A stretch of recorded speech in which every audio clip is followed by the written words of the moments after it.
अस्सलाम वालेकुम नाजरीन, प्रोग्राम टैक्स रोमो के साथ मैं हूं अफजल अयूबी। नाजरीन, इस बजट 2021 और 22 में कौन कौन से मैयर लिए गए हैं, कौन कौन से नए टैक्स आए हैं, कौन कौन से रिलीफ दिए गए हैं, मुआशी तरक्की मुमकिन होगी या नहीं, हुकूमत IMF को मुतमईन कर पाएगी या नहीं, इस पर आज गुफ्तगू करने के लिए हमारे साथ स्टूडियो में मौजूद हैं फैसल इकबाल ख्वाजा साहब, आप FCA हैं, माहिर टैक्स अमूर हैं। उनके साथ मौजूद हैं सैयद इरफान हैदर साहब, आप जनरल सेक्रेटरी हैं लॉ टैक्स बार के। उनके साथ मौजूद हैं मैडम कैसरा शेख साहिबा, आप साबिक़ सदर हैं Lahore women chamber of commerce की, फेडरेशन चैम्बर से भी आपका ताल्लुक़ है। और ख़ास तौर पे आज हमने लाहौर वुमेन चैम्बर को इसलिए रखा है क्योंकि उनके 3000 से ज़्यादा मेंबरान हैं जो सब के सब बिज़नेस से वाबस्ता हैं। उनकी इस बजट में क्या राय होगी। लेकिन नाज़रीन, इससे पहले कि हम अपनी गुफ्तगू का आगाज़ करें, माहिरीन इस हवाले से क्या कहते हैं, उनकी राय जानते हैं। ओवरऑल जो एक्सपेक्ट किया जा रहा था कि टैक्स के अंदर थोड़े से एग्जाम्पशन के अंदर रिलीफ दिया जाएगा, कुछ चीज़ें बढ़ाई जाएंगी, वो ऐसा जो उसमें कुछ नहीं किया गया। बहुत से एग्जाम्पशन हैं जिनको उठा के टैक्स क्रेडिट में डाल दिया गया और बहुत से एग्जाम्पशन को ख़त्म कर दिया गया है। अब टैक्स क्रेडिट के अंदर जाने के बाद वो एग्जाम्पशन जो है ना, वो उसका आगे क्या सिनेरियो है, ये बजट अप्रूव होने के बाद ये सारी चीज़ें हमारे सामने आएंगी। अगर हम उसके बाद देखते हैं आपके सेल टैक्स के अंदर, तो उसके अंदर भी रेट के अंदर बहुत लोगों का ख्याल था कि यह टैक्स रेट में, सेल टैक्स रेट में कमी की जाएगी, लेकिन वो ऐसा कमी नहीं की गई। बहुत सी चीज़ों को जो है ना वो एग्जाम्पशन ख़त्म की गई हैं।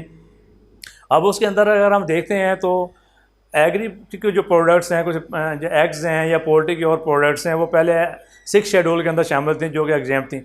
अब उनको उठा के 6 शेड्यूल के अंदर जो उसका टेबल 2 है उसमें डाल दिया गया है।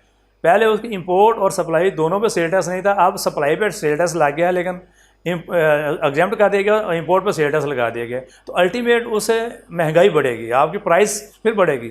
बजट बनाते वक्त इन चीज़ों को देखा ही नहीं गया कि हम वो उसकी चेंज क्या कर रहे हैं। कंसेप्ट तो ये दिया गया कि हम उसके सेल टैक्स से ख़त्म कर रहे हैं, एवेंचुअली सेल टैक्स ख़त्म नहीं हुआ। जब आप चीज़ें इंपोर्ट कर रहे हैं तो इंपोर्ट के ऊपर तो सेल टैक्स बंदे ने पे कर देना है। हाँ, अगर वो सारी चीज़ें हमारी जो लोकल इंडस्ट्री है उसको वो उसका बेनिफिट है कि अगर वो सारी चीज़ें लोकली प्रोड्यूस हो रही हैं और लोकल बनने के बाद बिकेंगी तो वो आपके सेल टैक्स से एग्जेम्प्ट रहेंगी। इस तरह से और चीज़ें जो हैं फिनांस बिल के अंदर इन्होंने कुछ 6 शेड्यूल के अंदर से सेकंड शेड्यूल में कुछ अमेंडमेंट्स की गई हैं, जिसमें तो कुछ एग्जाम्पशन को ख़त्म किया गया है, कुछ एग्जाम्पशन ऐड की गई हैं। तो इस तरह इस लिहाज से कुछ चीज़ें हैं। सेक्शन 46AA है, उसके अंदर एग्रीकल्चर प्रोड्यूस जो है ना उनके ऊपर as a recipient withholding को ख़त्म किया गया। या कैटल्स फार्मिंग के ऊपर पहले जो सेल टैक्स की विद होल्डिंग क्लियर नहीं थी, अब उसको क्लियर किया गया कि अब कैटल फार्मिंग से अगर जो कैटल्स वो बेचेंगे, जो फार्म हाउस वाले हैं, तो उनके ऊपर अगर वो जो सप्लाई है उसके ऊपर आपकी सेल टैक्स की विद होल्डिंग नहीं अप्लाई होगी। इस दफ़ा जो गवर्नमेंट ने बजट पेश किया है, मैं समझता हूँ कि इस बजट में गवर्नमेंट ने कोशिश की है कि ये रियलाइज़ करवाया जाए कि ये बजट हम सब का बजट है, ये बजट पूरी आवाम का बजट है, ये बिज़नेसमैन का बजट है, ये सारे एम्प्लॉइज़ पर्सन का बजट है। मुझे इस पूरे बजट में, ठीक है कुछ ऐसे एरियाज़ हैं जिस जगह पे आप डिबेट कर सकते हैं, लेकिन कोशिश की गई है कि इसमें ये एक एहसास दिलाया जाए कि गवर्नमेंट ने आपके ऊपर कोई चीज़ इम्पोज नहीं की है। अगर आप पूरे बजट को स्टडी करते हैं तो ये लगता है कि इसमें जो करेक्शंस करने वाली चीज़ें थी उनको करेक्ट किया गया है, जो डिस्क्रिपेंसीज थी, जो काम करने में प्रॉब्लम्स आ रही थी, उनको ठीक किया गया, काम को स्मूथ करने की कोशिश की गई है। मेरी प्रपोज़ल है, मैं अपने समझ के मुताबिक गवर्नमेंट को ये राय देना चाहता हूँ कि ये जो 236G और 236H आपने किया है, इसको आप बिल्कुल ख़त्म करें। इससे टैक्स कलेक्शन में फ़ायदा नहीं हो रहा बल्कि इसमें नुकसान हो रहा है, क्योंकि जितनी देर तक आप रिटर्न्स टाइमली फाइल करवाने की आदत नहीं देंगे, अपनी ऑप्शन नहीं गवर्नमेंट को लोगों को देंगे, तब तक रिटर्न्स लेट होंगे। रिटर्न लेट होने से सिस्टम ख़राब होता है, वो जो कट ऑफ डेट है वो डिस्टर्ब होना शुरू होती है, आपके बेशुमार मामला ख़राबी की तरफ जाते हैं। तो मेरी ये ख्वाहिश है कि आप इन चीज़ों को बेहतर करें। मैं हायर अथॉरिटीज़ को, प्राइम मिनिस्टर साहब को, बीइंग अ टैक्स कंसल्टेंट, मैं आपसे शेयर करना चाहता हूँ, मैं बेशुमार लोगों से मिलता हूँ, मैंने हर बंदे की आँख में मुल्क के लिए हमदर्दी, मुल्क के लिए वफादारी देखी है। चंद एक लोग हैं जो इन कवानीन को मिस यूज़ करते हैं, और मैं आपसे ये कहता हूँ कि आप इन कवानीन के ऊपर स्ट्रिक्टली अमल करें। कोई ज़रूरत नहीं है यहाँ पे नरमी करने की, आपकी पूरी कौम टैक्स पे कर रही है, और चंद लोग जो टैक्स नहीं पे कर रहे वो ज़्यादा शोर मचाते हैं। तो आप उन लोगों के ऊपर बिल्कुल स्ट्रिक्ट करें। इन्फॉर्मेशन शेयरिंग को होना चाहिए, फॉरेन कंट्री के साथ भी इन्फॉर्मेशन शेयरिंग होनी चाहिए, ताकि हम अपने बिज़नेस को बढ़ा सकें, टैक्स रेवेन्यू कलेक्शन को बढ़ा सकें। आखिर में मैं ये रिक्वेस्ट दोबारा करना चाहता हूँ कि सिर्फ एक काम कर लें। आपने इस बजट में सब कुछ ठीक किया है, काफ़ी सारी हमारी प्रपोज़ल के ऊपर अमल भी किया है, लेकिन जिन लोगों के रिफंड्स जिन लोगों की एडजस्टमेंट्स की प्रॉब्लम्स आ रही हैं, प्लीज़ आप सारे फीसद से डाटा मंगवा लें और उन लोगों के रिफंड्स की डिस्पोजल दे दें। फैसल साहब, हुकूमत ने जो ये बजट साजी की है, आप समझते हैं ये कामयाब रही है या नहीं रही? दूसरा, ये IMF को मुतमईन कर पाएगी या नहीं? अफजल अयूबी साहब, ये अब 30 साला एक्सपीरियंस जी अल्लाह ताला ने, यानी 1991 से मैं इस फील्ड में हूँ, 2021 में 30 साल का एक एक्सपीरियंस मेरा। Best ever budget in these 30 years I have seen, A well balanced, a good one, और जिसमें लोगों को रिलीफ भी दिया गया। देखें, बात IMF की नहीं है, बात है इकोनॉमी का पहिया चलाने की। जी जी हमने अपनी इकोनॉमी का पहिया चलाना है। जैसे इस हुकूमत ने कोरोना के इस दौर में अपनी इकोनॉमी को कंट्रोल किया और ये बजट दिया, इसके लिए ये काबिल सताइश बात है। मैं इस चीज़ में इन्हें फुल क्रेडिट दूंगा, क्योंकि ये जो बजट बनाया गया है, इट्स ए वेल बैलेंस्ड और गुड वन, जिसमें जहाँ पे टैक्स लगना चाहिए था सिर्फ वहाँ पे लगाया गया और लोगों को ढेर सारा रिलीफ भी दिया गया। अब जैसे मैं फैसल साहब दोबारा आपकी तरफ आऊँगा, कौन कौन से जो रिलीफ दिए गए हैं, लेकिन इस पे जो IMF को जो आप समझ रहे हैं, ये उनका जो प्रोग्राम है मुतासर नहीं होगा? देखें, इस बजट से? बात है IMF का हमेशा मसला होता है इंडिकेटर्स। ठीक है। इकोनॉमी के जो इंडिकेटर्स हैं वो सारे पॉजिटिव हैं। ठीक है। अब जैसे हमने एक बजट के लिए लास्ट ईयर रकम मुख्तस की थी कि हमने इतने टैक्सेस वसूल करने, वो टैक्स अदाफ हमने पूरे कर लिए। ठीक है। इसका मतलब जो 5,800 अरब का जो इस दफा वो रखा गया टारगेट, अहदाफ रखा गया, वो भी पूरा होगा इन माई एक्सपर्ट ओपिनियन वेरी इजी। ठीक है। ये बड़े आराम से हो जाएगा। आपने पोस्ट बजट सेमिनार भी किया है इस बजट पे, आप किस तरह देख रहे हैं इसको? कल ही हमने लाहौर टैक्स बार के टैक्स ऑफिस के ऑडिटोरियम में पोस्ट बजट सेमिनार किया, तो उसमें काफ़ी ज़्यादा तादाद थी वकला की, और आप भी थे वहाँ पे मौजूद। जैसे कि भी मेरे सीनियर दोस्त हैं, मेरे बड़े सीनियर हैं, भाई हैं बड़े, फैसल साहब ने जो बात कही है, इनकी बात किसी हद तक सही है, लेकिन हम ये समझते हैं बिहाफ ऑन टैक्स बार, ये भी इस बार का हिस्सा हैं, हमारे बड़े सीजन लॉयर हैं, कि बजट इससे भी बेहतर हो सकता था। ठीक है। इस आप 5,800 अरब की बात कर रहे हैं, मैं कहता हूँ 10,000 अरब बजट आपके पास, आप रेवेन्यू कलेक्ट कर सकते हैं। इतनी पाकिस्तान में मौजूद है जी। उसमें थोड़ा सा मैं एडिशन करना चाहता हूँ फैसल साहब की राय के मुताबिक। स्टेक होल्डर्स जो है ना, main tax bar, Pakistan tax बार, जितनी भी पाकिस्तान के अंदर टैक्स बार्स हैं, चैम्बर ऑफ कॉमर्स हैं, ताजरों की जितनी भी एसोसिएशंस हैं, ये मेन स्टेक होल्डर्स हैं। आप इनको इत्माद में नहीं लेते। हमारी जो सजेशंस जो भी टैक्स बार की तरफ से जाती हैं, चैम्बर ऑफ कॉमर्स, फेडरेशन की तरफ से जाती हैं, उनको वो कंसीडर 1% या 2% करते हैं। जी जी। अगर हमें इत्माद में लिया जाए, एक कमेटी बना दी जाए जो सीजनड लॉयर के ऊपर, जिसमें चार्टर्ड अकाउंटेंट, एडवोकेट्स, चैम्बर्स के जो प्रेसिडेंट्स हैं, बिजनेस के जो आइकॉन्स हैं, उनको साथ बिठाया जाए और उनको बताया जाए कि हम बताते हैं कि टैक्स बेस कैसे बढ़ाना है। ठीक है। आपके पास कमर्शियल जो बिजली के मीटर लगे हुए हैं पाकिस्तान में, जिसमें तकरीबन 20-25 हज़ार से ज़्यादा जिस बंदे का बिल आ रहा है, जी जी, वो बंदा सिर्फ 5,000 रुपये टैक्स दे के घर चला जाता है। ठीक है। तो या वो कहता है जी मेरा बिलों में एडजस्ट करें, बकाया जब मुझे नोटिस आएगा तो मैं इसको देख लूँगा। आप नोटिस का जो आपने खौफ रखा हुआ है टैक्स पेयर के ऊपर, उसको ख़त्म करें। ठीक है। हमें इत्माद दें, हमसे मुराद Pakistan tax bar, Lahore tax bar, advocates, chamber, जितनी भी तजारत की जितनी भी एसोसिएशंस हैं, आप इनको इत्माद में लें। तो उनसे आप इस दफ़ा लाहौर चैम्बर ऑफ कॉमर्स के साथ मैंने प्रोग्राम किया बजट पे, जो उनके प्रेसिडेंट थे, SVP थे, उनका जो कहना था हमारी जो प्रपोजल थी तकरीबन 70% इस दफ़ा इस बजट में उन्होंने कबूल किए हैं सर, और वो आई हैं बजट में।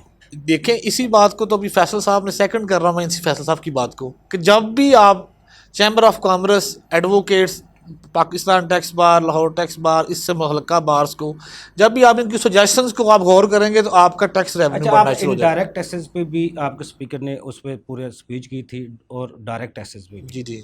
तो डायरेक्ट टैक्सेस में आपको क्या समझ आया इस दफ़ा जो बजट में डायरेक्ट टैक्सेस की तरफ हुकूमत डायरेक्ट ने? टैक्सेस में देखें जी, सेल्स टैक्स सबसे मेन है, इसमें डायरेक्ट टैक्सेस है। दुनिया भरी में इनडायरेक्ट टैक्सेस को फ़रोग दिया जाता है। पाकिस्तान में जैसी इसकी इकॉनमी है, इस तरह के मुल्कों में इनडायरेक्ट मैं टैक्सेस इरफान पे साहब दोबारा आप तरफ आता हूँ, लेकिन मैं मैडम से पूछना चाहता हूँ मैडम, क्योंकि आप वुमेन चैम्बर से भी आपका ताल्लुक है, फेडरेशन चैम्बर से भी आपका ताल्लुक है, ख़वातीन के लिए ख़ास तौर पे आप क्या समझते हैं इस दफ़ा हुकूमत ने वाकई कोई रिलीफ दिया है? जैसे SME छोटे छोटे जो बिज़नेस हैं उनके लिए एक बड़ा बड़ा रिलीफ दिया इस दफ़ा। सबसे पहले तो मैं ये कहूँगी कि मैं सेकंड करूँगी ख्वाजा साहब को कि उन्होंने जैसे कहा कि बजट बहुत अच्छा था। 30 साला हमारी हिस्ट्री में ये पहली दफ़ा था कि जी हमारा रेमिटेंस बहुत ज़्यादा आया। जो लूप होल्स थे वो हमने बंद कर दिए इस गवर्नमेंट ने। उसके बाद जो टैक्सेस थे वो बहुत ज़्यादा इकट्ठे हुए, और आपको ये सुन के खुशी होगी कि इनमें हमने अपनी वुमेन को जिस तरह मोटिवेट किया कि जी आपने टैक्स नेटवर्क में आना है।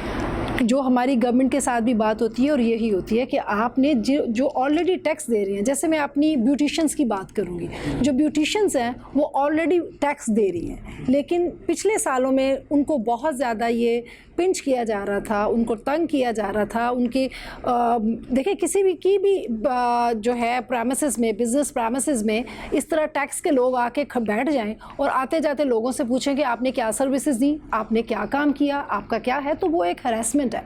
तो ये शुक्र अल्हम्दुलिल्लाह कि इस दफ़ा इस बजट में ऐसी बात नहीं है।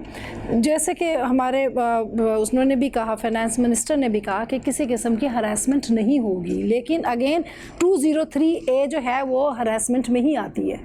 वो उसमें उन्होंने थोड़ा सा अभी भी हमारा है कि हम टैक्स नेटवर्क किस तरह बढ़ा सकते हैं। जैसे इरफान साहब ने कहा कि चैम्बरों के साथ लाइजोन बहुत ज़रूरी है, उनके साथ कनेक्ट होना बहुत ज़रूरी है।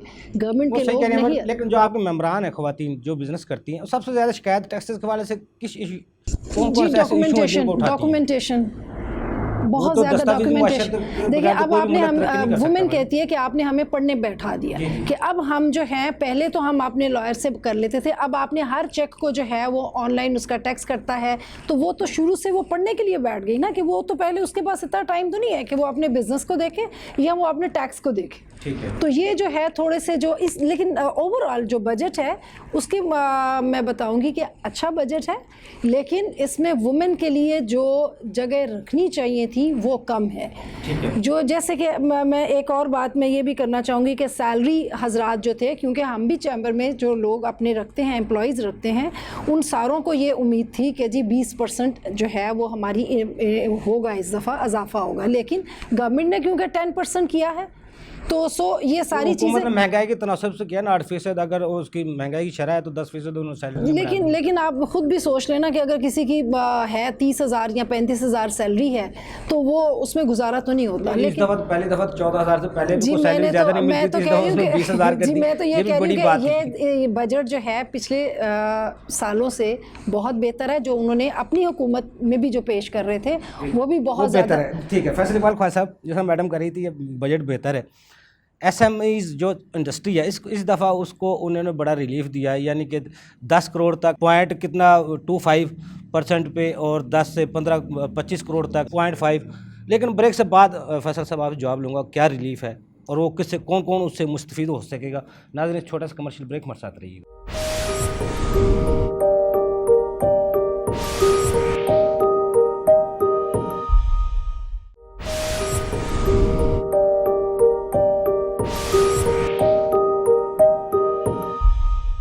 वेलकम बैक नाज़रीन। जी फैसल साहब, देखें अयूबी साहब, ये जो बजट है इसमें SME मैन्युफैक्चरर्स के लिए एक बहुत बड़ा इन्होंने रिलीफ दिया है। अभी जो मैडम कह रही थी ना, एक डिटरेंस है कि लोग खौफ में मुब्तला है, नोटिस आ जाएंगे। सबसे ज़्यादा जो इन्होंने इस SME सेक्टर को रिलीफ दिया, उन्होंने कहा इसे टर्नओवर बेस्ड टैक्स कर दिया। ठीक है। टर्नओवर बेस्ड टैक्स क्या किया है कि अगर एक SME मैन्युफैक्चरर जो है उसकी टर्नओवर साल की 10 करोड़ पे तक जाती है, 100 मिलियन जिसको हम कहते हैं, तो वो 0.25% टैक्स देगा, फिक्स टैक्स, और उसका ऑडिट नहीं होगा, ऑडिट नहीं होगा, ख़त्म। मतलब ये उसकी final payment of tax liability ठीक है। है। सेकेंडली उन्होंने कहा जी अगर 10 करोड़ से ये 25 करोड़ के नीचे रहता है और 10 से ऊपर है तो ये 0.5% ऑफ द टर्नओवर टैक्स है और देयर इज़ नो ऑडिट। ठीक है। तो बेसिकली मैन्युफैक्चरर्स जो एसएमई सेक्टर से हैं उनको उन्होंने काफ़ी प्रमोट करने के लिए एक बहुत बड़ा ये इंसेंटिव दिया है, क्योंकि स्मॉल एंड मीडियम जो बिजनेसेस हैं इसमें कौन कौन से बिजनेस आते हैं ज़्यादातर? इसमें देखें आप चले जाए सियालकोट, फैसलाबाद, तो जितनी आपकी ये अपना लाहौर में भी जो हमारा इंडस्ट्रियल जोन है इसमें छोटे छोटे मैन्युफैक्चरर्स हैं स्पोर्ट्स गुड्स के, टेक्सटाइल के। ठीक है। टेक्सटाइल में भी बहुत सारे ऐसे प्रोडक्ट्स हैं जो कि लो कॉस्ट हैं, तो इनमें कॉटेज इंडस्ट्री बहुत सारी है जिसमें ये आपका आता है, ये सर्जिकल आइटम्स हैं।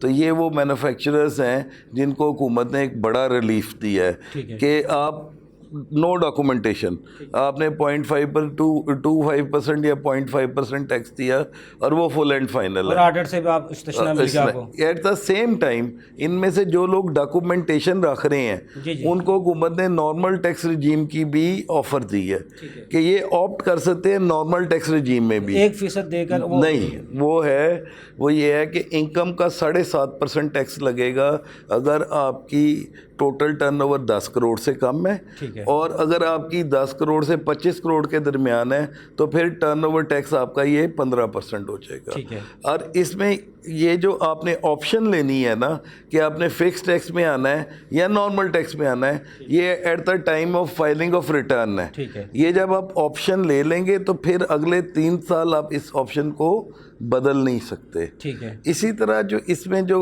एक जो चीज़ उन्होंने रखी है वो ये है कि अगर किसी एक साल में आपकी टर्नओवर 25 करोड़ से ऊपर हो जाती है फिर आप इस स्कीम से बाहर हो जाएंगे। ठीक है। और चाहे आने वाले वक्तों में ये फिर टर्नओवर कम हो जाए, एक दफ़ा आप स्कीम से बाहर हुए तो फिर आप स्कीम से सर साहब इस बाहर हो दफ़ा जाएंगे। आईटी सेक्टर को भी इंडस्ट्री का दर्जा दिया गया है। जी जी। वो एग्रीकल्चर सेक्टर को भी इंडस्ट्री का दर्जा दिया गया है। इनमें कोई रिलीफ दिए हैं, कोई एग्जाम्पशन ख़त्म भी तो किए हैं? देखें, सबसे पहले तो अभी यहीं पे रहते हैं। एक दूसरा बड़ा जो उन्होंने रिलीफ दिया है वो टर्नओवर टैक्स में। टर्नओवर टैक्स का भी जो ओवरऑल 113 का रेट था 1.5%, उसको भी 1.25% उन्होंने कर दिया। इसी तरह जो एक टर्नओवर में उन्होंने नया टैक्स लगाया है वो है प्रॉपर्टी सेल परचेज पे। ठीक है। अब यहाँ पे मैं थोड़ा सा आपको बता दूँ, मुझे लोग इस पे लीगल ओपिनियन इन पास्ट लेते रहे हैं। इससे पहले ये था फेडरल लेजिस्लेटिव जो हमारा कॉन्स्टिट्यूशन था ना, वो ये कहता था कि प्रॉपर्टी पे जो टैक्स है ना लैंड पे वो नहीं लग सकता, वो प्रोविंशियल सब्जेक्ट है। इसको 18वीं तरमीम के साथ इन्होंने अमेंड किया और फेडरल गवर्नमेंट ने ये राइट लिया कि वो इसको भी इमूवेबल प्रॉपर्टी को भी टैक्स लगा सकते हैं, फेडरल सब्जेक्ट है। ठीक है। उसके बाद इन्होंने सेक्शन 37 में डिफरेंट स्लैब्स ले आए कि अगर विद इन 1 ईयर बेच देंगे तो इतने टैक्स है, विद इन 2 ईयर बेचेंगे तो इतना है, विद इन 3 ईयर बेचेंगे तो डिफरेंट रेट था, 4 साल के बाद ये एग्जाम्प्ट था। ठीक है। मेरे से एक लीगल ओपिनियन किसी साहब ने लिया, उसने कहा जी कि वो लोग जो कि सेल परचेज ऑफ प्रॉपर्टी में रेगुलर बेसिस पे इन्वॉल्व हैं, क्या उन पे भी सेक्शन 37 ही लगेगा? ठीक है। उस वक्त मैंने उन्हें लीगल ओपिनियन दिया कि जी लॉ में ना कोई और प्रोविजन मौजूद नहीं है, तो प्रॉपर्टी सेक्टर में जो 37 पे के अलावा कोई प्रोविजन नहीं था। लेकिन इस बजट में इन्होंने ये चीज़ नॉर्मली क्लियर कर दी है। उन्होंने कहा 2 तरह के लोग हैं, एक जो प्रॉपर्टी खरीदते हैं और कभी कभी बेचते हैं वो आएंगे सेक्शन 37 में, और वो लोग जो रोज़ाना सेल परचेज में हैं वो इनकम फ्रॉम बिजनेस में असेस होंगे 22 में जाके 37 बजाय अब वो 22 सेक्शन में चले जाएंगे। 20 वो नॉर्मल लॉ में चले जाएंगे, बिजनेस में असेस होंगे। और इसी तरह उन पे टर्नओवर टैक्स भी लगेगा उनकी सेल परचेज पे 113 का। ये एक मेजर अमेंडमेंट है इस कानून में। यानी कॉन्शियस होने की ज़रूरत है जो जिनका बिजनेस है कमर्शियल प्रॉपर्टी के वाले। अच्छा, ये इंटर्न ये कहाँ से ड्राइव हुआ? ये सुप्रीम कोर्ट ऑफ पाकिस्तान की एक जजमेंट रिसेंट आई है। ठीक है। उसमें उन्होंने ये कहा कि जी जो regular sale purchase of property है it is venture in nature of trade. ठीक है। ये बिजनेस इनकम है, this is not a capital gain which is to be assessed in 37। तो इसको ये बजट में जो उन्होंने अमेंडमेंट की है, इवन ये केस लॉ जो सुप्रीम कोर्ट का है, इसको मद्देनज़र रखते हुए उन्होंने ये अमेंडमेंट किया।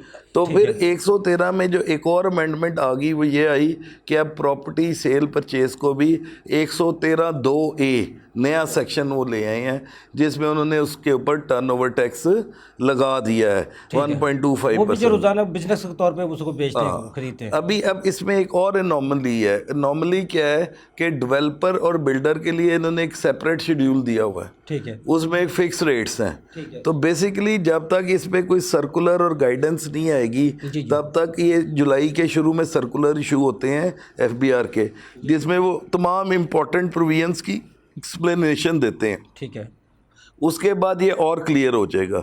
लेकिन अभी के लिए ये है कि अब regular sale purchase of property would be assessed as income from business rather than it is to be assessed in section 37।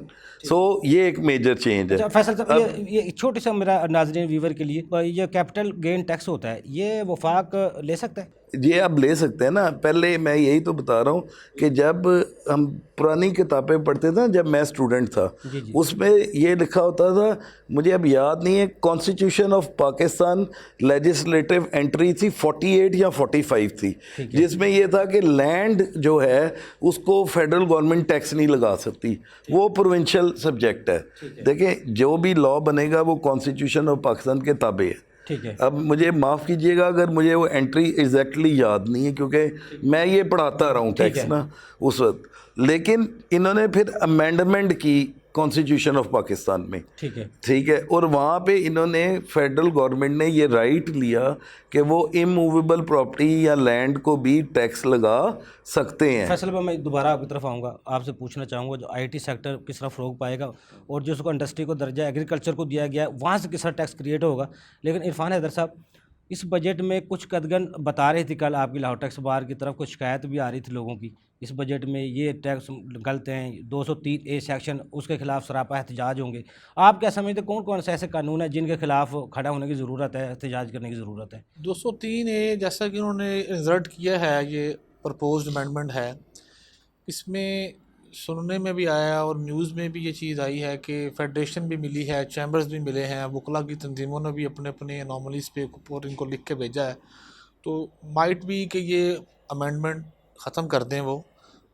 यहाँ पे एक चीज़ मैं थोड़ा कदा कलामी में भाई मेरे, ये उन्होंने वापस लेने का दिया दे दिया हुआ, लेकिन 203 है, 203 है, वो कह रहे हैं, लेकिन लाओं का हिसाब ना दिया गया इसको। नहीं अभी कहाँ बना है। ख़त्म कर देंगे वो, इस पर चांसेस हैं कि ये जो अमेंडमेंट आई है ये ख़त्म हो जाएगी, क्योंकि इस तरह तो आप टैक्स पेयर हमेशा ही स्ट्रेस रहेगा कि मैंने अगर किसी ऑफिसर के पास जाना है तो उसके पास तो पावर है मुझे गिरफ्तार करने की, अगर मैं उसकी किसी अंडरस्टैंडिंग को नहीं समझ पाता। जिस तरह आपके 10,000 अरब रुपया इकट्ठा हो सकता है, कौन कौन सी स्पेस है जो आप समझते हैं सेक्टर में स्पेस मौजूद है जहां हुकूमत काम करे तो नए टैक्स पेयर भी आ सकते हैं और टैक्स नेट भी बढ़ सकता है? सर, ब्रॉडिंग ऑफ टैक्स बेस तब ही बढ़ेगी जब आप टैक्स पेयर को एक स्पेस होती है ना, जिस तरह आप इसको तामीराती शोबे को मिनिस्ट्री दी, उसको पता है यहाँ से इतना अरब आ जाएगा, IT को सेक्टर को जिस तरह एग्जम्पशन दी गई हैं। जो छोटे ताजर हैं उनको फिक्स टैक्स की तरफ अगर आप उनकी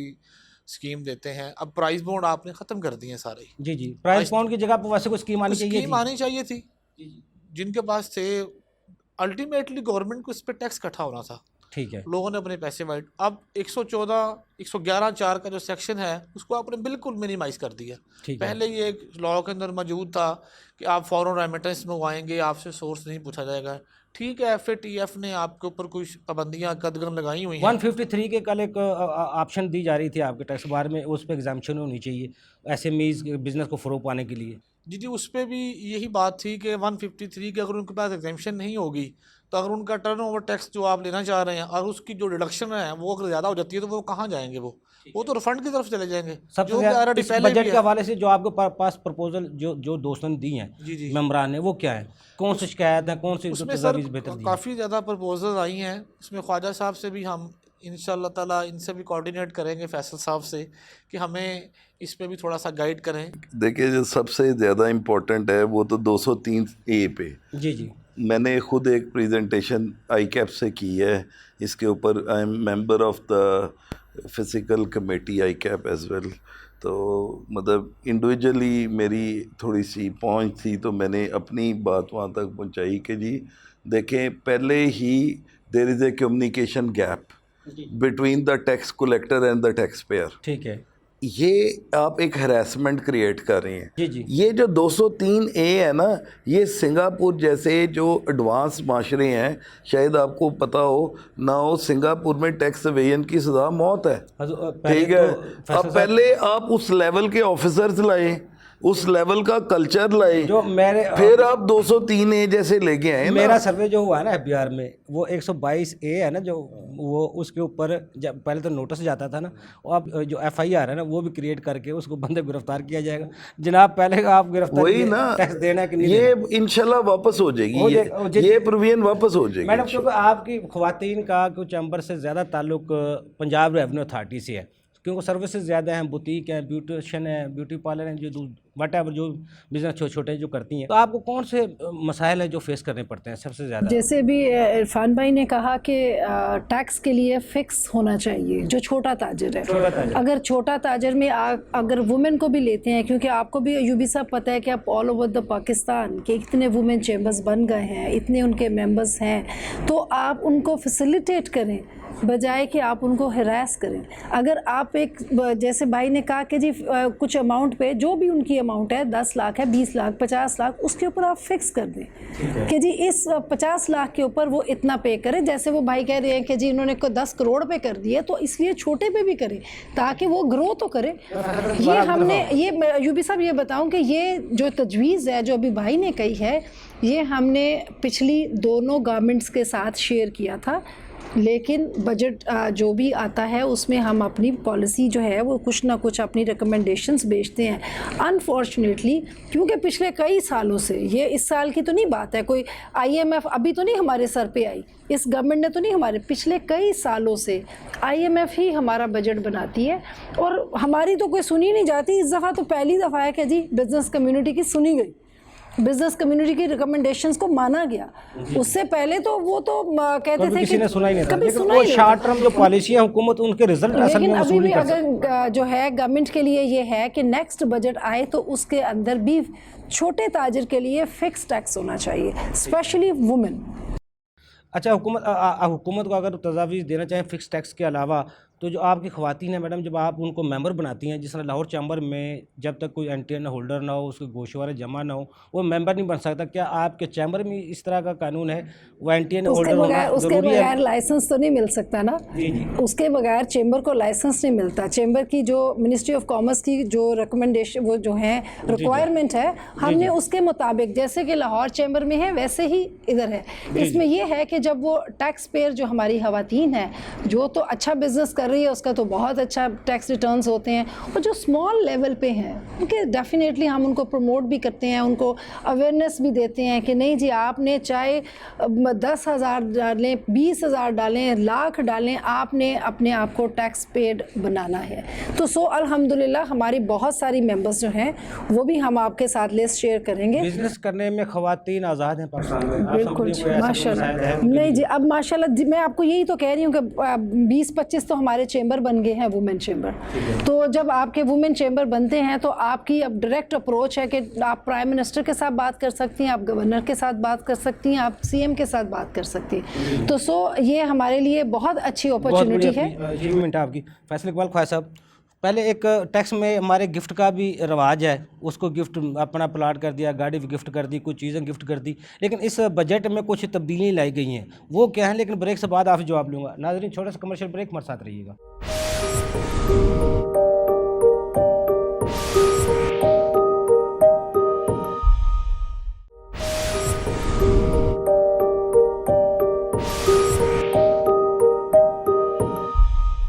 वेलकम बैक नाजरीन। जी फैसल साहब, गिफ्ट सिर्फ इमीडिएट ब्लड रिलेशनशिप में होगा, लेकिन 2 सेक्शंस इसमें जो हैं, एक सेक्शन 39 और दूसरा सेक्शन 80 समथिंग है, इन 85, इन दोनों में एक एनॉमली थी। ठीक है। 85 कहता है एंसेस्टर और डिसेंडेंट्स ऑफ ग्रैंड पेरेंट्स, वो भी, उनको भी गिफ्ट दिया जा सकता है। उसमें क्या था कि ग्रैंड पेरेंट्स की तरफ से जो चचा हैं जो मतलब इस तरह के इमीडिएट रिलेशनशिप हैं वो भी गिफ्ट के ज़ुमरे में आते थे, जबकि इंटरप्रिटेशन ये की जा रही थी इससे पहले कि गिफ्ट दिया जा सकता है सिर्फ भाई बहन को दे सकता है, इसी तरह बाप बेटे को दे सकता है, बेटा बाप को दे सकता है, आप अपनी स्पाउस को दे सकते हैं। लेकिन ग्रैंड पेरेंट्स की लड़ी से जो लोग आ रहे हैं वो एक दूसरे को गिफ्ट नहीं कर सकते। आप कर सकेंगे इसको, इस नॉर्मली को इन्होंने इस कानून में कहा कि नहीं जी वो कर सकते हैं, क्योंकि इसकी इंटरप्रिटेशन कर दी उन्होंने, एक एक्सप्लेनेशन दे दी कि जो ग्रैंड पेरेंट्स से ऑफ शूट्स हैं वो भी एक दूसरे को गिफ्ट कर सकते फैसल हैं। साहब, सेक्शन 111 है जिसमें असेसमेंट वो खुद कर लेते बगैर नोटिस के, लेकिन इस दफ़ा उस बजट में उनको रोका गया है। देखिए ये भी जो आगे ना अमेंडमेंट ये आई है कोर्ट्स के कहने के बाद। ठीक है। लाहौर हाई कोर्ट की, सिंध हाई कोर्ट की एक स्पेसिफिक जजमेंट्स आ गई हैं इस पे कि जब भी 111 की एडिशन करनी है उसका स्पेसिफिक अलहदा से नोटिस की ज़रूरत है। ठीक है। जिस आदमी ने 122(9) दिया और 122(9) के अंदर ही 111 का जिक्र किया, उसकी तमाम की तमाम जो ऑर्डर्स हुए थे वो सारे लाहौर हाई कोर्ट ने और ट्रिब्यूनल ने फेल कर दिए थे। यानी वो तमाम एडिशनें, वो ऑर्डर कैंसिल हो गए, एडिशनें डिलीट हो गई। इस एनॉमली को दूर करने के लिए इस बार इन्होंने लॉ में ये प्रोविजन डाल दी कि जब भी कोई टैक्सेशन ऑफिसर 111 की एडिशन करना चाहेगा तो 122(9) तो उसने देना है, साथ 111 का स्पेसिफिक नोटिस भी देगा। ठीक है। अदरवाइज 111 की एडिशन नहीं की। अच्छा, दूसरा ये 200, 161 और 200 जो वो है 65 जिसको हम कहते हैं, उसको रूल्स हैं मैं बताता हूँ 444 का, जिसमें कंसीलिंग जो है कि वो खुद टैक्स पेयर करेगा। इससे पहले ये कानून बनाया था, ये भी लाहौर हाई कोर्ट की जजमेंट के बाद शुरू हुआ था 2016-17 में, कि रूल 44(4) है जिसकी रिकंसिलेशन के बगैर आप 161(205) का डायरेक्ट नोटिस इशू नहीं कर सकते। ठीक है। अभी आपने किसी के 161 की असेसमेंट करनी है तो उसमें रूल ये है कि आप पहले उससे 44(4) की रिकंसिलेशन मांगेंगे। ठीक है। उस रिकंसिलेशन की बेस पे फिर 161 का शोकाज होगा, उसके बाद नोटिस फिर कर ऑर्डर सकेंगे। होगा। ठीक है ना। अब इसको उन्होंने क्या कर दिया है, नया कानून बना दिया है कि जब टैक्स पेयर 165 की स्टेटमेंट दे रहा होगा तो ये वो रिकंसिलेशन खुद बना के IRS पे लोड करेगा, टैक्स पेयर। अब इसका क्या फ़ायदा है, जब मैं एनुअल स्टेटमेंट डाल रहा हूँ, अगर ये रिकंसिलेशन मैं साथ लगा देता हूँ तो जो अनवांटेड 161(205) की असेसमेंटें हो रही थी वो ख़त्म हो जाएंगी। यहाँ पे ड्यूल बेनिफिट है, यह बोथ वे स्विंग कर सकता है। एक कंप्लाइंस टैक्स पेयर के लिए ये फ़ायदा है क्योंकि उसने टैक्स काटा हुआ है, वो उसे रिकंसाइल कराएगा और 165 की स्टेटमेंट के साथ IRS पे चढ़ा देगा। ठीक है। बात ख़त्म। उसको जब टैक्सेशन अफसर देखेगा अब रिकंसिलेशन मौजूद है तो देयर आर लेस चांसेस कि वो 161 की असेसमेंट उसकी खोलेंगे या करेंगे। लेकिन के लिए बचत है, बचत है जिसने compliance tax payer. On the other hand जिसने ये टैक्स चोरी किया हुआ है जी। वो कभी रिकंसाइल कर ही नहीं सकेगा। ठीक है। तो जो आपका टैक्सेशन अफसर है उसके लिए ये आसानी हो जाएगी, उसको ये पता चल जाएगा कि इस टैक्स पेयर ने विद होल्डिंग पूरी नहीं की हुई। इसमें हर दफ़ा बजट में जो टैक्स कलेक्टर है उसके इख्तियारात में इजाफा किया जाता है। इस दफ़ा वज़ीर ख़जाना साहब कह रहे थे हम सवाबदीद कम किए हैं, कोई इख्तियारात कम किए हैं, आप क्या समझते हैं? बिल्कुल सही कह रही हैं।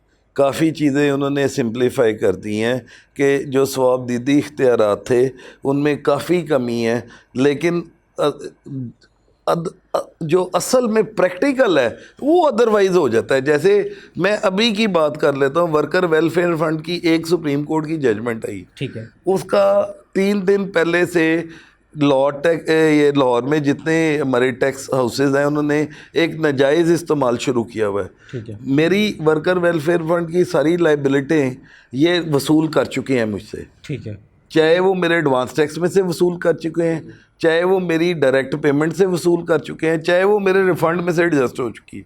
अब सुप्रीम कोर्ट ने कहा ये एक सेपरेट लेवी है तो इसको वसूल करो।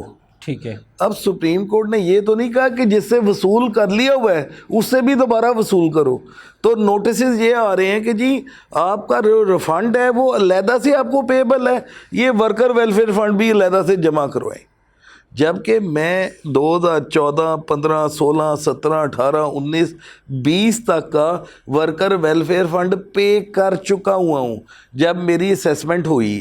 अब number 2, worker welfare fund ordinance में जो लेटेस्ट तरमीम हुई है उसमें ये भी लिखा हुआ है कि एरियर्स इफ़ एनी वो भी प्रोविंशियल गवर्नमेंट लेगी, फेडरल गवर्नमेंट अब वर्कर वेलफेयर फंड वसूल नहीं कर सकती। ठीक है। उसको देखे बगैर मेरे तमाम आरटीओज, मेरी तमाम एलटीयू जितने हैं उन्होंने नोटिसेस फेंक दिए हैं और कई हज़ार रिटें लाहौर हाई कोर्ट में होगी। वो फिर ख़त्म हो जाएंगे। अब वो जी जी इस तरह के जो इख्तियारात हैं इसका कोई ताल्लुक नहीं होता डिसिप्लिन के साथ, ये लोग खुद ही ले लेते अच्छा हैं। फैसल साहब, ये जो टैक्स पेयर की प्रोफाइल उसके जो जुर्माने पेनल्टीज थी वो भी ख़त्म की गई हैं। दूसरा कॉटेज जो इंडस्ट्री है उसको सेल टैक्स में बड़ा रिलीफ दिया गया है। कॉटेज 3 मिलियन से 10 मिलियन कितना किया ये गया? अभी वो भी क्या है? कम है। ये कहा था कि जी वो बंदा जो सेल टैक्स में रजिस्टर होने के लिए ज़रूरी है जी जी वो है कम से कम उसकी टर्नओवर 30 लाख से ज़्यादा हो, इससे पहले ये था। ठीक है। उसको उठा के इन्होंने कर दिया 10 मिलियन, 1 करोड़ कर दिया। ठीक है। मेरे ख्याल में ये भी हार्श है, ये कम से कम 10 करोड़ होना चाहिए। ठीक है। 10 करोड़ तक जो ताजर है उसको, जिसकी एनुअल टर्नओवर है, उसको सेल टैक्स में रजिस्ट्रेशन की ज़रूरत नहीं होनी चाहिए। उसकी वजह है कि 10 करोड़ तक का बिजनेस का वॉल्यूम छोटा ही होता है, बड़ा नहीं। जो प्रोफाइल अब जो थी उस पर वो जुर्माने थे, वो पेनल्टीज थी। उन्होंने काफ़ी चीज़ें विड्रॉ कर ली हैं, जैसे मैं आपको बता रहा हूँ 203A भी विड्रॉ होगा विद रिस्पॉन्सिबिलिटी बता रहा हूँ। दोबारा आप बताता हूँ इरफान हैदर साहब, टाइम कम है प्रोग्राम का ज़रूर, ये बताइएगा प्रॉफिट ऑफ डेड है उस पर भी इस दफ़ा हुकूमत ने टैक्स लेने का फ़ैसला किया, वो आप उसको किस तरह देख रहे हैं? कौन कौन से ऐसे लूप होल्स हैं जिनको ख़त्म करके मज़ीद टैक्स को बेहतर किया जा सकता है? जैसा कि अभी ख्वाजा साहब ने बताया कि प्रॉफिट ऑन डेट्स पे पहले इन्होंने एक स्लैब रेट पिछले साल जो दिया हुआ था जी जी वो 3600 मिलियन का था, 3 करोड़ 60 लाख रुपए से 36 करोड़ का था। अब देखिए उन्होंने उसके बाद अब इसको फिर 50 लाख पे ले आए हैं। मकसद कहने का है, एक आप प्लेटफॉर्म पे चल रहे हैं, लोग उस पर अपना प्रॉफिट ऑलरेडी बैंक डिडक्ट कर लेता है आपसे, वो बैंक आगे जमा करवा देता है, आप अपना प्रॉफिट ऑन डेट ले लेते हैं। ठीक है। आपने पहले उनको इंसेंटिव दिया, लोगों ने इस पर इन्वेस्टमेंट करना शुरू कर दी बैंक्स के साथ, दूसरे जो भी इदारे थे, उसके बाद अब उसको पीछे ले आए, लोग वहाँ से पैसे निकालना शुरू कर देंगे, लोग किसी और तरफ चले जाएंगे। अभी ख्वाजा साहब ने कॉटेज इंडस्ट्री की बात की जिसमें 3 मिलियन से अब 10 मिलियन पे चले गए हैं और उसके बाद उन्होंने कहा जी इसको 100 मिलियन पे जाना चाहिए था। Being as a tax practitioner हम ये समझते हैं कि अगर आप इसके ऊपर छोटा सा फिक्स टैक्स लगा दें, सेल्स टैक्स 1%, 2%, देखें आप उसको स्लैब्स दें 2.5 करोड़ का, फिर 5 करोड़ का, फिर 7.5 करोड़ का, 10 करोड़ से ऊपर जाए आप उन्हें कहें जी आप 17% पे दें, क्योंकि अब आपके का पोटेंशियल इतना है, आप उस पर उनकी इनपुट खाली ख़त्म कर दें, डायरेक्टली टैक्स लें उनसे, उन्हें कहें जी आप 1% टैक्स दे दें, जी आप 2% टैक्स दें। अगर देखें एक जो ताजर है वो आपको मंथली टैक्स पे करना शुरू कर देगा 20-25 हज़ार 50 हज़ार। अगर आप उसको 1 लाख टैक्स पेयर बढ़ा लेते हैं इस लेवल के ऊपर तो आप इतना रेवेन्यू जनरेट कर सकते हैं कि जो आप पिछले 50, 60, 70 सालों में नहीं कर सके। इससे पहले भी एक स्कीम थी, स्कीम में यही था कि आप छोटे आप 5% टैक्स का स्लैब दे दें 20 करोड़ रुपये तक। छोटा जो मैन्युफैक्चरर है अनटिल अनलेस को जो अपनी बिजली कंज्यूम कर रहा है या गैस, सिर्फ उसका इनपुट ले सकता है, बकाया वो किसी चीज़ का इनपुट ना ले। ख़त्म कर दें जी। अगर वो इनपुट भी ख़त्म कर दें तो 5% टैक्स ले रहे हैं, मेरा ख्याल वो भी ठीक है। 2.5%, 3% आप इसको ग्रेजुअली इंक्रीज़ करें, लोगों को आप उसको आप कॉन्फिडेंस दें, टैक्स पेयर को, ताजर को कॉन्फिडेंस दें, वो आपको 2-3% टैक्स देने में उसकी कॉस्ट भी नहीं बढ़ेगी। इंपोर्ट को आप डिस्करेज करेंगे, जब लोकली मैन्युफैक्चर चीज़ें होंगी तो इंपोर्ट डेफिनेट डिस्करेज होगी, तो इससे आप इकानमी को बूस्ट अप कर सकते हैं। अभी ख्वाजा साहब ने रिलेटिव की जो डेफिनेशन वो 85 सेक्शन 5 के मुताबिक बताई कि उसमें एक अच्छी चेंज है ताकि जो लोगों के अंदर अनॉमलीज थी वो सारी ठीक हो जाएंगी। टैक्स पेयर भी थोड़ा सा इसमें रिलैक्सड है।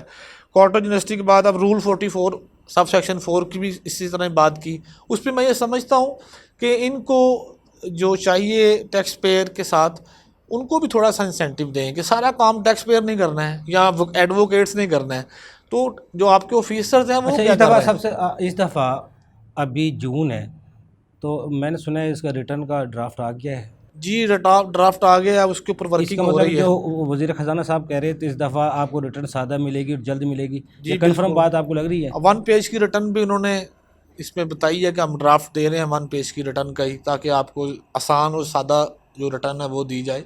लेकिन इसमें ख्वाजा साहब, मैं being as a tax practitioner, जितने भी हम दोस्त हैं उस पर हम एक, अब जून का बिल जुलाई में आता है आपको, जी जी जो आप 20 जुलाई के बाद आपने पे करना है। एक मंथ तो आप अब बिल का वेट करेंगे, उसमें टैक्स की सारी कैलकुलेशन आनी है जो आपने वहाँ पे क्लेम करनी है। इसका मतलब है 20 दिन तो आप 15-20 दिन तो आप इसको समझें कि अभी आप रिटर्न फाइल नहीं कर सकते। दूसरा, इसमें जो भी प्रॉब्लम्स हैं जो टैक्स यकम जुलाई को जो ड्राफ्ट आना चाहिए, अगर ये गलतियां पहले ही दुरुस्त कर ली जाएं, यकम जुलाई को अवेलेबल हो सकता है, मुमकिन है। अगर मुमकिन होती है तो हम इंशाल्लाह ताला कोशिश करेंगे 30 सितंबर तक इसको फाइनलाइज करके टैक्स पे। जिस तरह आपकी टैक्स बार वर्कशॉप सेमिनार्स करती हैं, ये काम हुकूमत का भी है, बनता है चैम्बर्स में डेफिनेटली वो हमारे साथ अगर कोऑर्डिनेशन करें तो हम बेहतर तरीके से आपको टैक्स इकट्ठा करके दे सकते हैं। देखिए, जो टैक्स प्रैक्टिशनर का जो क्लाइंट है वो सबसे ज़्यादा उसके ऊपर ट्रस्ट करता है। लेकिन वो पंजाब रेवेन्यू अथॉरिटी के चेयरमैन ने कल कहा था, वो आपके पोस्ट बजट सेमिनार में, अगर टैक्स अहदाफ पूरे करने हैं तो टैक्स बार से दोस्ती कर लो। उसकी बात इस 100% दुरुस्त थी। मैडम, क्या तजवीज़ है, क्योंकि टाइम कम है, क्या तजवीज़ देना चाहेंगे इस बजट में? जी, यही तजवीज़ होनी चाहिए कि क्योंकि जैसे हमारी आबादी का 50%, मोर देन 50% हिस्सा जो है वो वुमेन पे मुश्तमिल है, तो हमारे लिए कुछ ऐसे आसानियों वाला टैक्स होना चाहिए कि जैसे हमारा जो टर्नओवर देख के तो उसके ऊपर फिक्स टैक्स का अगर किया जाए टर्नओवर पे, ताकि उससे थोड़ी सी आसानियाँ हुकूमत के लिए भी पैदा होंगी और वुमेन बिज़नेस कम्युनिटी पे भी होंगी। और अगर ये कर लेते हैं, क्योंकि ये हमारी तजवीज़ बहुत पुरानी है, कोई भी गवर्नमेंट सुनने के लिए तैयार नहीं है, क्योंकि इमरान खान साहब की जो गवर्नमेंट है ये प्रो बिज़नेस की है कि जी बिज़नेस कम्युनिटी फ़रोग़ हो, आगे बढ़े। तो उनको चाहिए कि जो 50% से ज़्यादा वुमेन है हमारी, तो आपने उनको क्यों बैठाया हुआ है? आप उनको भी लेके आए टैक्स नेटवर्क में। सही कह रही हैं आप मैडम। फैसल साहब, 1 मिनट है हजूर, क्या तजवीज़ है, क्योंकि इस कौन से इन्वेस्टर को बिज़नेस में आना चाहिए, इन्वेस्ट करना चाहिए, और कौन से जो नॉन फाइलर है उनको टैक्स नेट में आना चाहिए? क्या 1-2 मिनट तजवीज़ हजूर? सबसे पहले जो है ना, ट्रस्ट डेफिसिट दूर करना है, ठीक है, between the tax collector and the tax pair. सही है। So all those penalizing sections should be reviewed again. जितने भी, जहाँ पे भी डिटरेंस है, डर है, जी जी, जहाँ पे भी प्लेंटी है, जहाँ पे भी एडिशनल टैक्स है, उसका कम से कम इस्तेमाल होना चाहिए जी। आप एक क्या कहते हैं, एक बंदे ने स्टेटमेंट फाइल नहीं की, एक नया ऑफिसर या ऑफिसर आती है जिसको कुछ नहीं पता, वो उठा के 2500 रुपये के हिसाब से फुल प्लेंटी उसको लगा के, बजाय जितना उसका टैक्स नहीं उससे ज़्यादा जुर्माना। पहली तो चीज़ है, इन ऑफिसर्स की ये ट्रेनिंग करनी चाहिए कि जो टैक्स पेयर है ये एक मुकद्दस गाय है, जी जी, जिसकी वजह से ये निज़ाम चलना है। जी जी, उसके पैसे से मुल्क चल रहा है। इसका इज्जत भी करनी, इसका ख्याल भी रखना है, और से अनड्यू बर्डन नहीं करना। ठीक है, सज़ा जो है वो देने का हक है, पहले में मिनिमम पेनल्टी पूरी नहीं लगानी। तो पहली चीज़ जो मैं सजेस्ट करूँगा कि ये जो आपस में फ़िज़ा है ना, जिसमें हम एक दूसरे पे इत्मीनान नहीं करें, इसको पहले सही करें, इत्मीनान बहाल करें। जी जी, जी जी। दूसरी चीज़ ये है कि जो छोटा ताजर है, चाहे वुमेन चैम्बर में है, चाहे मैन चैम्बर में है, चाहे कहीं पे भी है, कोई ऐसा सिस्टम ले आए जिसमें उसे आप फिक्स टैक्स ले लें। उसको पता हो कि मैंने साल बाद, महीने बाद, फोर्टनाइटली ये टैक्स देना है और मेरी जान छूट जाएगी। ठीक है, मैं आपको बताऊं, टैक्स बेस ऐसे बढ़ेगी कि आप सोच नहीं सकते। फैसल साहब आपको बहुत शुक्रिया, इरफान हैदर साहब आपको बहुत शुक्रिया, मैडम कैसा आपको बहुत शुक्रिया। नाज़रीन, हमारे एक्सपर्ट की आपने गुफ्तगू सुनी। सबसे जो बड़ा है और काम है वो है एतमाद का। अगर टैक्स पेयर का एतमाद बहाल कर दिया जाए तो ये टैक्स नेट भी बढ़ सकता है। और दूसरा, जो टैक्स स्पेस खाली है उसको पुर करने के लिए स्टेक होल्डर की हुकूमत के साथ मुशावरत ज़रूरी है, जिस पर अमल पैरा होकर टैक्स नेट को भी 10,000 अरब तक ले जाया जा सकता है। अगले प्रोग्राम तक के लिए अफजल ईबी को इजाज़त दीजिए। अल्लाह हाफ़िज़।